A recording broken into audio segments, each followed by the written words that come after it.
Renanim, ¿cómo están? Hello, welcome back to another episode of Grace Daily, hosted by Grace International Baptist Church here in Chuuk, Micronesia. I would encourage you to like, share, and subscribe to our channel, and like and share all of these videos, just so that the message can honestly spread further. We want to be a blessing to as many people as we can.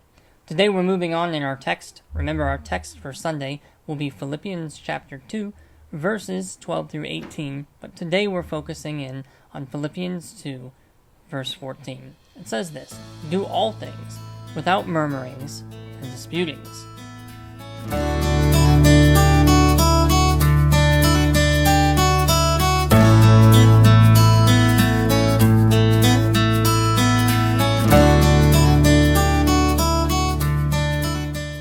Our dog Cap has quite the personality.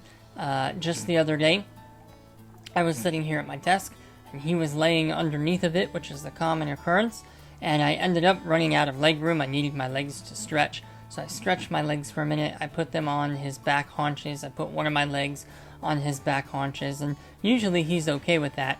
And after about 2 minutes the other day, he kind of growled at me. I heard a low rumble, and it didn't take very long for me to figure out he did not like what I was doing. Now, that low growl that he gave me, that's the idea of what we're looking at today. We are told in verse 14 to do everything without gunusmos or dialogismon, without murmuring and disputing. So again, we're going to hit on the main thought of this verse on Sunday, but for now, I want to get a good look as to what these murmurings and these disputings really are. First, the word murmuring has this idea of a low murmur or a complaint that's underneath the breath, like Cap growling at me. It's only used 4 times in the New Testament. So for instance, early in the book of Acts, we're told that there were murmurings of the Greeks against the Hebrews in the church. There wasn't an outright dispute, and there was maybe no open hostility, but in a low, complaining manner, they were kind of growling back and forth at each other. But Peter uses this word by saying that we are to be hospitable to one another without murmuring. So the idea of this word is something that we are all very familiar with, and I'll give you a personal example. I told you recently that we worked at a summer camp for quite a while. Every year, we had this one church that would come in and use our facilities, and they were extremely rude. We never looked forward to the week that this church was coming. Needless to say, we as our staff members, we would do our job. We would maybe even put on a smile, but man, oh man, we would be sure to say a lot of things under our breath. We all had the looks we would give each other, or we would murmur something, or wait until the end of the night to really just tell our horror story about how bad this person was to us. But Paul tells us to stop that. Don't murmur, don't complain, don't whine about what's going on around you or about the tasks that you don't want to do. And then this word disputings also carries the idea of like a secret complaint, but it deals more with inward doubting.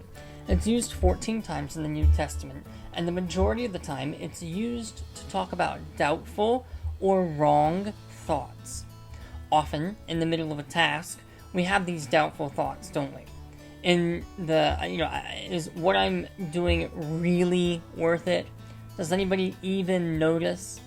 We begin to doubt the promises or the goodness of God when life gets tough.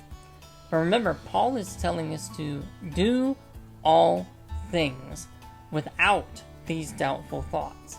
And this is while he's in prison, writing to others about the suffering that they are also enduring. So doubtful thoughts come while we are serving the Lord, but we need to fight against them. So let's be Christians that don't murmur, we don't growl underneath of our breath when we're serving the Lord or serving others, and we don't doubt that our labor is in vain.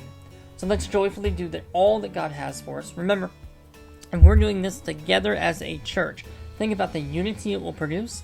Think about how close we will grow together. Think about the effect that our church can have on our community.